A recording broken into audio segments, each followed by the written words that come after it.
नवाज शरीफ साहब जिंद जान है और इंशाल्लाह देखें एक्चुअली हुआ ऐसा है कि हमें जब सियासत में आ जो गए तो फिर हमें भी आंखें खोलनी चाहिए। इंसान को अल्लाह ने अशरफुल मखलूक़ात सिर्फ दिमाग की वजह से बनाया। चौदहवीं का चांद हो या आफताब हो,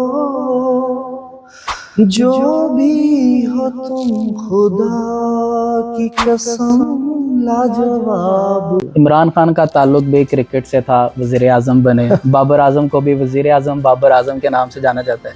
एहतशाम बट चूँकि अब सियासत में आ रहे हैं, तो एहतशाम बट सियासत के अंदर क्या किरदार अदा करना चाहेंगे, या क्या क्या आपका आइडिया है कि मैं सियासत के अंदर आकर ये काम करूं? लेकिन ये है कि as a cricketer Imran Khan को बहुत पसंद करता था, शुरू से बचपन से हर कोई करता था। लेकिन जब उन्होंने सियासत में कदम रखा और उनके जो बयानात थे ख़ास तौर पर लगता था कि कोई चेंज आएगा और वो कर पाएंगे और वो पाकिस्तान को एक दुनिया में नामवर मुल्क बनाएंगे। मुझे लगता था कि वो इन चीज़ों से निकलेंगे।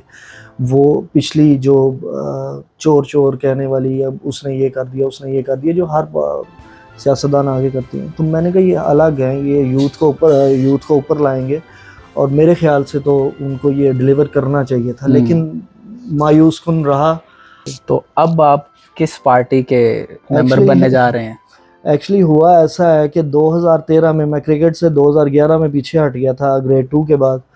तो फिर मुझे साद रफ़ीक साहब ने अप्रोच किया, सलमान रफ़ीक साहब ने, बहुत नफीस आदमी हैं, और मुझे इन्होंने जो सलमान रफ़ीक साहब हैं वो इस हलके के MPA लड़े हैं। लोगों को ये था कि भाई यहाँ पर कौन सा ऐसा बंदा जो उनकी नुमाइंदगी करे।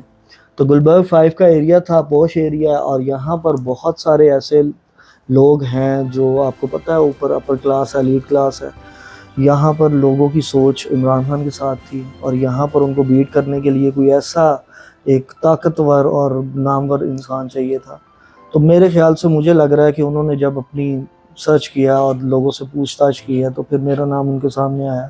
लेकिन यहाँ पर आके मुझे जब सियासत में ऐसा लोगों का रद्द अमल, तो फिर अंदर से कुछ आवाज़ आई कि तू अब कुछ कर पाकिस्तान के लिए। तो बाकी आप मेरे इलाके से फिर पूछ सकते हैं कि फिर मैंने कौन सी अनियाँ डाली हैं और कामों के ढेर लगा दिए। कामों के ढेर से हमें अंदाज़ा हो गया कि ऑफिशियली आप मुस्लिम लीग नून के साथ ही रहे हैं और रहना चाहेंगे। जी जी, अल्हम्दुलिल्लाह। नवाज शरीफ साहब जिंद जान है और इंशाल्लाह देखें एक्चुअली हुआ ऐसा है कि हमें जब सियासत में आ जो गए तो फिर हमें भी आंखें खोलनी चाहिए। इंसान को अल्लाह ने अशरफुल मखलूक़ात सिर्फ दिमाग की वजह से बनाया। बिल्कुल। अब ये दिमाग को यूज़ किया बैठ के कि भाई इस पाकिस्तान को बना तो दिया, लेकिन इसके बाद जो मेरे ख्याल से कामों पे नज़र डालें, कामों पे जो काम के लोग थे, तो मैं पूरी हिस्ट्री टटोली है तो मुझे नवाज शरीफ साहब के अलावा कोई काम नज़र नहीं आए, कोई प्रोजेक्ट्स किसी और के। जैसे इंट्रो में मैंने कहा कि आप क्रिकेटर भी हैं, पॉलिटिशियन भी हैं, सिंगिंग भी करते हैं, तो ये कोई मलट्ठी खाते रहे आप या किस तरह आपकी आवाज़ अच्छी है? नहीं, सिंगिंग शुरू से ही मुझे मोहम्मद रफ़ी साहब, अल्लाह जन्नत नसीब करे मरहूम, उनका बहुत क्रेज़ था मुझे गुनगुना। बात को आगे बाद में लेके चलेंगे, अब पहले रफ़ी साहब की कोई एक आध लाइन गुनगुना दें। चौदहवीं का चांद हो या आफताब हो, जो भी हो तुम खुदा की कसम